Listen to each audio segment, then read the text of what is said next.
अगर हम बटेंगे तो बांटने वाले महफिल सजाएंगे।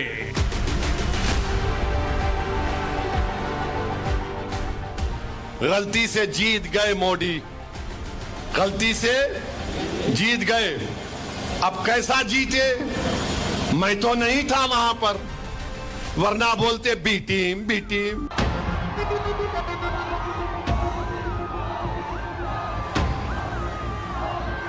ओवैसी के डीएनए ही भारत के लिए खतरा है।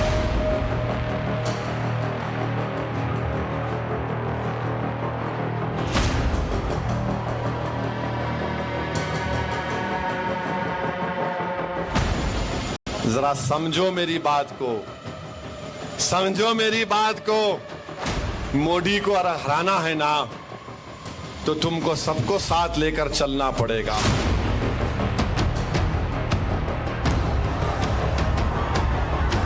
चार दिन पहले आए नतीजों के बाद हरियाणा में बीजेपी जहां लगातार तीसरी बार सरकार बनाने की तैयारी कर रही है, वहीं आकंठ निराशा में डूबी कांग्रेस मातम की मुद्रा में है। लेकिन इन सबसे अलग हैदराबादी भाईजान असदुद्दीन ओवैसी अलग ही स्वैग दिखा रहे हैं और कांग्रेस को चिढ़ा रहे हैं। जी हां, ओवैसी पीएम मोदी को हराने का ऐसा फॉर्मूला ढूंढ कर लाए हैं जिसे सुनकर ही कांग्रेस आग बबूला है। तेलंगाना की एक रैली में सबसे तीखा तंज कसते हुए ओवैसी ने कांग्रेस के हाथों हुए अपने अगले पिछले सभी अपमानों का बदला ले लिया। गलती से जीत गए मोदी, गलती से जीत गए। अब कैसा जीते? मैं तो नहीं था वहां पर, वरना बोलते बी टीम बी टीम। इन्हों गए तो ऐसा हुआ, इन्हों गए तो ऐसा करे।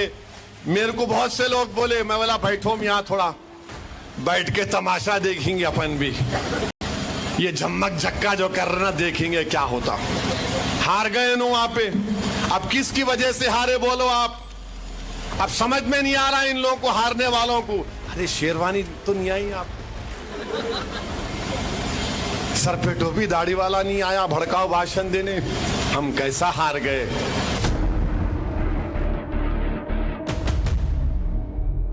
असल में कांग्रेस हमेशा एआईएमआईएम पर बीजेपी की बी टीम होने का आरोप लगाती आई है, लेकिन हरियाणा में ओवैसी की पार्टी के उम्मीदवार न उतरने के बावजूद जिस तरह से उसे शिकस्त मिली, उसने ओवैसी को बोलने का पूरा मौका दे दिया और लगे हाथ ओवैसी ने कांग्रेस को वो फॉर्मूला बता दिया जिससे बीजेपी को हराया जा सके।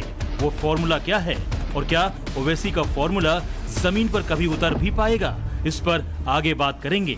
उससे पहले आपको दिखाते हैं कि कैसे हैदराबादी भाईजान एक बार फिर फिलिस्तीन के बहाने फियर पॉलिटिक्स को हवा दे रहे हैं। और हम हमारे वजीर आजम से पूछना चाह रहे हैं, आज लेबनान में यूनाइटेड नेशन की फौज पर इजराइल ने हमला किया, यूनाइटेड नेशन की फौज के लोग जख्मी हुए। तो बताओ वजीर आजम मोदी, ये जो 40,000 गज्जा में मर गए, आप नहीं बोलेंगे बेंजामिन नेतन्याहू इस जालिम कुत्ते को? लेबनान में कत्ल और गारतगिरी हो रही है, आप नहीं बोलेंगे? और क्यों हथियार दे रहा भारत इजराइल को? असदुद्दीन ओवैसी, मैं रसूल अल्लाह सल्लल्लाहु अलैहि वसल्लम के दर का गद्दार नहीं हूं। मैं गुनाहों में डूबा हुआ शख्स हूं, मगर आका के दर का कुत्ता हूं। इसलिए तुमसे आकर कह रहा हूं कि कुछ करो। ये मुसलमान है, कुछ भी होगा, मगर जहां पर बात आएगी मोहम्मद सल्लल्लाहु अलैहि वसल्लम की नामूस की, वो सब भूल जाएंगे। तो मेरे अजीज दोस्तों और बुजुर्गों, अपनी सफों में इत्तेहाद को पैदा करो। शायद ही ऐसा ही कोई मौका हो जब ओवैसी के बयान पर विवाद न खड़ा होता हो। तेलंगाना के विकाराबाद में ओवैसी ने हवाला फिलिस्तीन का दिया और मुस्लिमों से एकजुट होने की अपील की। ऐसे में सवाल यही है, क्या एआईएमआईएम के प्रमुख असदुद्दीन ओवैसी फिलिस्तीन के बहाने मुस्लिमों को भड़काने की कोशिश कर रहे हैं? हालांकि ये कोई नई बात नहीं है। हैदराबादी भाईजान असदुद्दीन ओवैसी की सियासत का अभी तक आधार यही रहा है।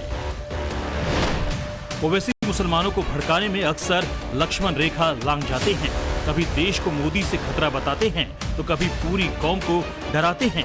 मस्जिद और दरगाह छिन जाने के गीत गाते हैं, मुस्लिमों को बरगलाते हैं।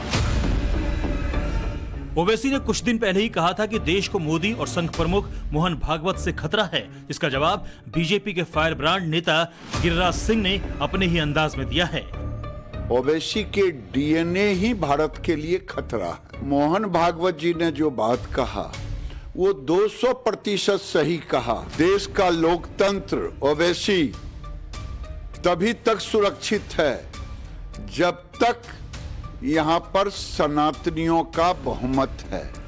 जिस दिन सनातनियों का बहुमत खत्म होगा, ओवैसी की मंसूबा पूरा होगा। दरअसल ओवैसी को लगता है कि फेयर पॉलिटिक्स के जरिए उनका वोट बैंक बढ़ेगा, इसीलिए वो हर मुद्दे को मजहबी रंग देते हुए नजर आते हैं।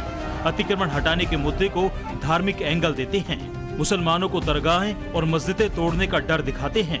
मुद्दा चाहे यूपी में बुलडोजर चलाने का हो, वक्फ पर लगाम लगाने का हो, यूसीसी का हो, जाति जनगणना का हो, ओवैसी को हर चीज में धार्मिक एंगल नजर आता है। हमारी जायदाद है, अल्लाह के नाम पर इसका मालिक अल्लाह है। तुम हमसे छीनना चाह रहे हो। तुम्हारा दिल नहीं भरा 6 दिसंबर से, तुम्हारा दिल नहीं भरा दिल्ली की सड़कों पर हमारे खून की होली खेलने से, तुम्हारा दिल नहीं भरा हमारे बच्चों का एनकाउंटर करने से, तुम्हारा दिल नहीं भरा बुलडोजरों से हमारे घरों को तोड़ने से, तुम्हारा दिल नहीं भरा हमको इस मुल्क की शरीयत खत्म करने का कानून बनाया। अब तुम हमको हमारे वजूद को मिटाना चाहते हो। खुदा की कसम अपने वजूद को मिटने नहीं देंगे इंशाअल्लाह ताला। ओवैसी को मैं कहता हूं कि बड़े सुंदर दिखते हैं, बड़ी अच्छी भाषा उनकी है, इतनी अच्छी भाषा है कि देश में नफरत ही फैलाते हैं। जिन्ना की तरह इनका मन काला है। ये भारत को तोड़ना चाहते हैं, इस्लामिक देश बनाना चाहते हैं, इसीलिए ऐसी बातें को रखते हैं। मेरे खिलाफ जितनी बातें करना है। हेट स्पीच ओवैसी की राजनीति का बेस है, हालांकि इससे उन्हें अभी तक कुछ खास हासिल नहीं हुआ है। मुसलमानों ने ही उनकी भड़काऊ आइडियोलॉजी को नकार दिया है और इसीलिए अब ओवैसी वो फॉर्मूला लेकर आए हैं जिससे मोदी को शिकस्त दी जा सकेगी, और वो फॉर्मूला है बटोगे तो मिटोगे। ये वही जाना सुना फॉर्मूला है जिसे हरियाणा के चुनाव में सबसे पहले योगी ने दिया और फिर प्रधानमंत्री नरेंद्र मोदी ने इस फॉर्मूले पर मुहर लगाकर हिंदुओं के वोटों के बिखराव को रोकने में काफी हद तक कामयाबी पाई। कांग्रेस और उसके साथियों का एक ही मिशन है, समाज को बांटो, लोगों को बांटो और सत्ता पर कब्जा करो। इसलिए हमें अतीत से सबक लेना है। हमें हमारी एकता को ही देश की ढाल बनाना है। हमें याद रखना है, अगर हम बटेंगे तो बांटने वाले महफिल सजाएंगे। हमें कांग्रेस और महाअघाड़ी वालों के मंसूबों को कामयाब नहीं होने देना है। बटोगे तो मिटोगे फॉर्मूले को अब ओवैसी ने भी दोहराया है। अंतर बस यही है कि अभी तक वो ये बातें मुस्लिमों से अपनी तकरीरों में कहते आए थे और अब कांग्रेस समेत उन तमाम दलों को बंटने से होने वाले नुकसान का डर दिखा रहे हैं जो सियासत में उन्हें अछूत समझते हैं। हरियाणा हार के बाद ओवैसी ने कांग्रेस को बटेंगे तो मिटेंगे वाला संदेश ही दिया है। ओवैसी ने कहा है कि अब भी वक्त है, उन्हें अछूत समझना बंद करो, एक हो जाओ, मिलकर लड़ो, नहीं तो मोदी को कभी भी हरा नहीं पाओगे। सवाल यही है कि कांग्रेस ओवैसी की इस नसीहत पर कितना अमल करेगी। मैं इन लोगों से कहना चाह रहा हूं, पुरानी पार्टी से जरा समझो मेरी बात को, समझो मेरी बात को। मोदी को हराना है ना तो तुमको सबको साथ लेकर चलना पड़ेगा। तुम अकेले कुछ भी नहीं कर पाओगे, तुमको साथ लेकर चलना पड़ेगा। Sir, Mr. Owaisi from AIM has said that Congress cannot do it alone. He is pushing for his inclusion. Ask him what's his vote share across the country, and then he should comment on, and then he should start comparing. And if he's very interested, he should go and fight against Trump and Kamala Harris also. Congress को ओवैसी की एकजुट हो जाने की इस खास सलाह का एक मकसद भी है। असल में ओवैसी साल 2022 से लगातार नाकामियों का बोझ सिर पर लिए घूम रहे हैं। वो मुस्लिम तो करते हैं, भड़काऊ भाषण तो देते हैं, लेकिन मुस्लिम वोट ही नहीं जुटा पाते।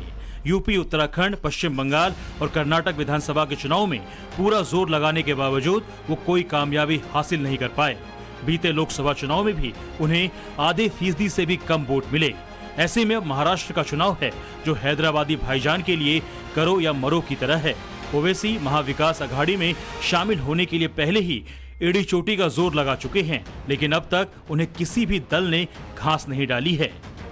महाराष्ट्र में हमने कहा, इम्तियाज जलील ने खत लिख कर दिया कि आओ हम बात करने तैयार हैं, आप बात करिए। हम भी नहीं चाहते कि महाराष्ट्र में दोबारा शिंदे, फडणवीस और अजीत पवार की हुकूमत बने। हम नहीं चाहते, मगर आप बातचीत करो, करे तो अच्छा है, नहीं करेंगे तो मुझे भी तो अपनी पार्टी चलाना है ना। मेरे 2 एमएलए हैं, मालेगांव में मुफ्ती इस्माइल साहब, धूरिया में फारूक शाह हैं, इम्तियाज जलील 3,20,000 के ऊपर वोट हासिल किए। औरंगाबाद में मेरे 26 कारपोरेटर थे, नांदेड़ में हैं,